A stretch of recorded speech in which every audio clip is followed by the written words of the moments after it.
Now, when individuals read the entire transcript of the 21st meeting or hear the entire tape where we discussed all these options, they may reach different interpretations.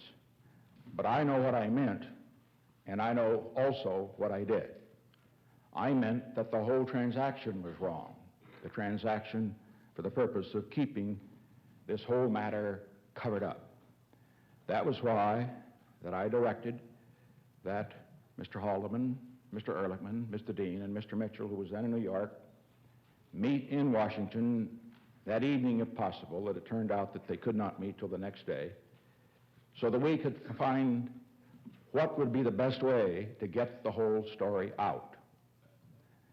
Also, I also noted what I did with regard to clemency and with regard to the payment of money. I never at any time authorized clemency for any of the defendants. I never at any time authorized the payment of money to any of the defendants. And after we had met on the 22nd, I sent Mr. Dean to Camp David to write a full report of everything that he knew. That report was not forthcoming, and consequently, on the 30th of August, a week later, I directed Mr. Ehrlichman to conduct an independent investigation, which he did conduct and presented to me on the 14th of April.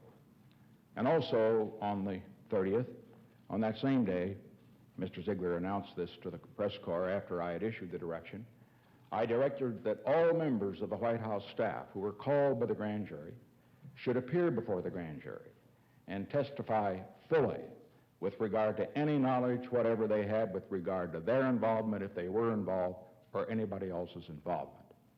In other words, the policy was one of full disclosure, and that was the decision that was made.